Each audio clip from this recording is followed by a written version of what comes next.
Economics and World Peace. Hi, I'm Dave Arnott, the Christian Economist. Our attention is drawn this week to the power of economics to make the world peaceful. When people seek supply and demand relationships, they make the world more peaceful. And that's what's happened this week. I just think this is a historic event. In my entire lifetime, 65 years, people have been looking for peace in the Middle East. Israel has always been surrounded by its violent neighbors. How can we make peace in the Middle East? There's a big step toward it this week. We're not fully there, but it was brought about by economics, and that's my point. Well, here's the Wall Street Journal headline, September 11. More Arab-Israeli harmony. Interesting, the first word, more Arab-Israeli harmony. The subtitle, Bahrain follows the UAE in recognizing the Jewish state. The article by the editorial board in the Wall Street Journal goes on. Perhaps now some will rethink their model of how power works. The Trump administration and Jared Kushner may not have brought peace to the Middle East, but they've taken a huge step toward it by putting much of the Arab world on the path to recognizing Israel. Here's the point. Israel is winning recognition not because of political concessions, but because of its regional economic and military strength. And obviously, I'm going to concentrate on the economic part. We should not deny the military part, but that's not my point. I'm the Christian Economist. I study what is the effect of economics in our life. Let me return to this article by the editorial board of the Wall Street Journal. The main draw of normalization of relationships between these countries is economic development and shared opposition to Iranian imperialism. And of course, I'm going to leave that part alone today. There is something going on there. But this is economics. Look, economics brings peace. It does not bring war.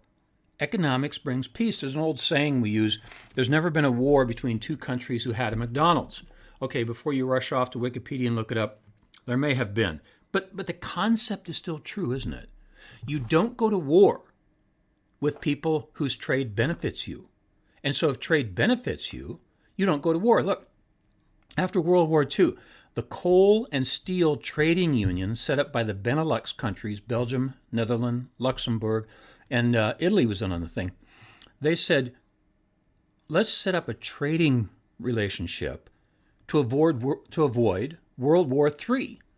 Well, it worked. But my wife and I were in Luxembourg just recently where all this started, and I was looking at a museum and didn't realize, I've been teaching this for all these years and didn't realize, why coal and steel? Because those are the things you use to make the implements of war. And if people have equal shares of coal and steel, they can't fight against one another. Isn't that fascinating? Don't you love it when two facts you've known for a long time come together in your head? The European Union, what became the European Union, it was this coal and steel trading union between four countries, eventually became the European Union with some 26 members and the Eurozone with 19 members. Why? Because they were trying to avoid World War III, and it worked, and it continues to work. You don't go to war with countries whom have beneficial trade between one another. Yeah. So back to our article here. Kosovo was the first Muslim country to normalize relationships with Israel. Now, this week, it's Bahrain and the United Arab Emirates. Perhaps Sudan might be next. Saudi Arabia would be the big prize. We don't know if it will join or not. But here's the interesting thing. Economics. Okay, Dubai and the UAE has the largest, most busy airport in the world. Dubai has the busiest airport in the world, and they have a lot of money in Dubai. What does Israel have?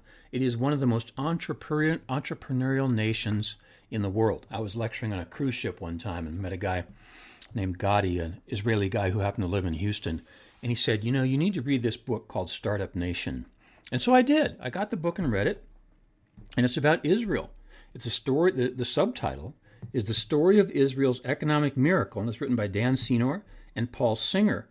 Look, what they explain is how this small country of 9 million people on the edge of the Mediterranean, with violent neighbors all around it who want to put it out of existence, how they are so entrepreneurial, and how the culture of entrepreneurialism grows in Israel. And I really highly recommend the book. But look, So often in class, I talk about a balloon, right? If the students have a party one night, they leave the balloons laying around. The next morning you come out, the air is no longer in the balloons. They've deflated to some extent. You know, the air goes right through the side of the balloon. That's because the pressures want to equalize. The pressure in the balloon wants to equalize with the pressure outside the balloon. If you leave it alone, this will happen. This is exactly what just happened in Israel and these two Muslim nations. There's pressure. There's money in Dubai, which wants to get to to its place of investment, its highest rent or highest return, we might call it in finance, wants to get to Israel, to these startup entrepreneurial companies. The entrepreneurial companies want the money, and they want to be able to fly from Tel Aviv to Dubai to get to the rest of the world. This opens flights. And as I said, Saudi Arabia is not in yet, but they are allowing those flights from Tel Aviv to Dubai to go over Saudi Arabia. I'm just so excited because economics brings peace. It always does. And this is a great celebration. You know, this is the week of Rosh Hashanah. This Friday night until Sunday night is Rosh Hashanah, which is the Jewish holiday. I'm not Jewish holiday, it's a Jewish New Year. We're celebrating the beginning of the year 5780, Saturday and Sunday. What a great way to celebrate a Jewish New Year, in that this may lead to the greatest world peace in my lifetime. I'm just astounded by this. Yeah. Let me look back at a few details here, and we've got to move quickly. Economics causes countries to avoid war. When they get into war, it is the most economically developed country who wins almost exclusively. Look at the Civil War. Okay, this happens a few years after the Civil War, so this is 1830.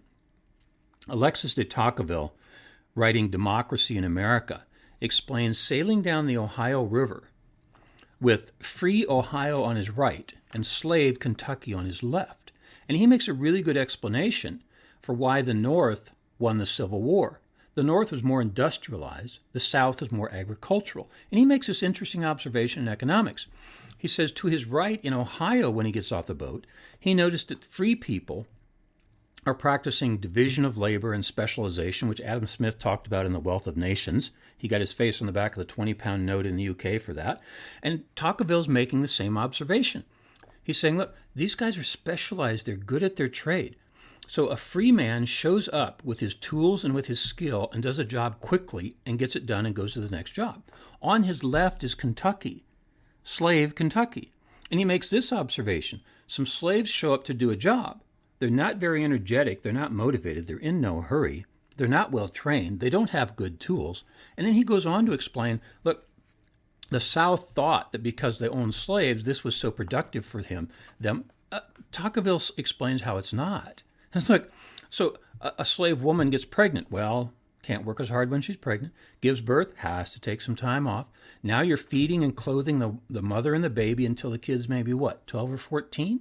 All that investment.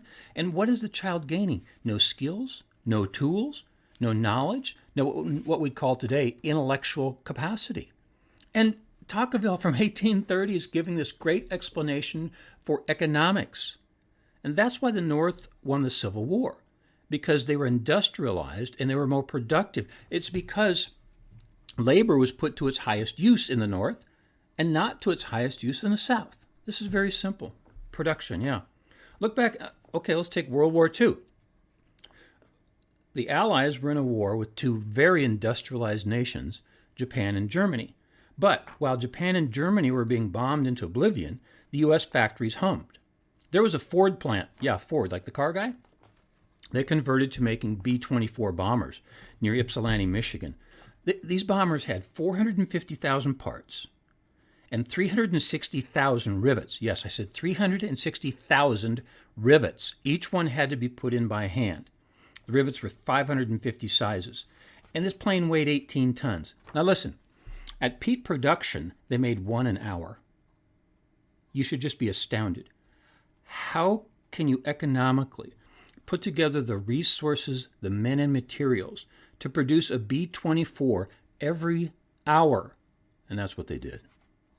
Further, a guy named Kaiser, who'd been making automobiles, transferred his plants, transformed them, I should say, to making ships on the West Coast, in Portland and a couple other West Coast cities. And they produced Victory and Liberty ships. They would make a ship from start to finish in 2 weeks. One time in a contest, they made one in 5 days. Economics, you guys, that's the point. See, the country who has the greatest economic capacity is the one who wins these things. Look at the Cold War. Oh, I got to make this one quick because I could go on forever. You might look back at Commanding Heights, my episode number 4, where I talk more about this. It's a book by Stanislav and Jurgen, where they talk about how the Cold War ended. And this Russian spy named Oleg Gordievsky got out of Russia and told the Brits, look, the British economy, the Russian economy is cratering. And the official said, no, we've seen their data. It's growing. He said, they're lying to you. The Russian economy is cratering. And even when the times I've been in Russia, since 93, I've been there 3 times, they use this phrase from those days. They say, they pretended to pay us and we pretended to work. Meaning the economy wasn't working. It was cratering. And they were spending over 50% of GDP on the military. You just cannot do this. I mean, guns and butter? It was all guns. There was no butter. And so the economy was cratering. Gordievsky tells the Brits this. The Brits tell President Reagan. President Reagan did 2 things in playing poker with the Russians. After he found out from Gordievsky that their economy was crumbling, Reagan looked at his economy and said, my economy is doing great. Let's play poker with them. So the first thing he did was had his vice president, George H.W. Bush, had been in the oil business, go talk to the Saudis and ask them to turn open the spigots to flood the world with oil to drive down the price, because that's where the Russians were making their money, from oil exports, right? So therefore, he reduces their revenue. Let's see, how can he increase their expenditures? Reagan comes up with this idea called Star Wars, and he's going to put into space these satellites that will shoot down any missile ever fired. Look, Reagan was never going to make it. It was a bluff. He was economically bluffing the Russians because he had this information from Gordievsky that they were struggling. I mean, when you're playing poker and your opponent gets down to 2 chips, what do? You double the bet. It's exactly what Reagan did, and it worked. We won the Cold War because of economics. It was economics. We outproduced them, right? I have to wonder. One more story and then I'll go on. My wife Ginger and I were on the French island of Martinique in the Caribbean. The guy was giving us a tour and told us about all these wars back and forth. And it was the French fighting the British, and then it was the Dutch, and went back and forth.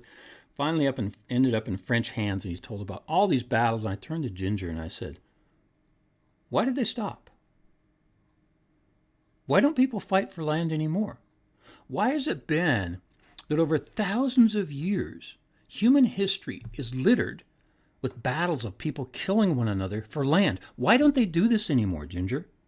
Because men are still fallen. The fallen nature hasn't gone away. Here's one answer. It is because people still have a fallen nature and they want goods, but they know now that through the modern economy, they can enrich themselves through trade. They don't have to control land nor people. Think about that. Is that really why? Perhaps, and I haven't looked this up, you're welcome to look it up, since 1950 to 2020, those 70 years, are these the most peaceful 70 years in history? Have fewer people died in wars in the last 70 years than any 70-year period in history? I don't know. I didn't look it up, but I know it's been really peaceful, and that's been my lifetime. I think we are so blessed to have a peaceful world. Why is it peaceful? Economics. The modern economy satisfies people's nature by allowing them to enrich themselves without controlling land and people. Then we ask this question, well, why does the relatively good country seem to always win these things? Look at the examples I've given here. Civil War. We think the North in some way was better than the South because they were against slavery and the South was for slavery. World War II. We think the Allies had a moral advantage over the Japanese and Germans who wanted to dominate the world. In the Cold War, don't we think the Allies in the West were somehow morally better than the Russians and the Soviets in the Eastern Bloc? In these 3 examples, why do the good people always win? Here's an estimated answer. Here's a guess, right? I often stand in the front of my classroom and cross my arms over my chest, and I say, the intersection of Christianity and economics is freedom. I'm not as good at political stuff. And I'm just asking you the question, does this also apply to politics? Is that what happens?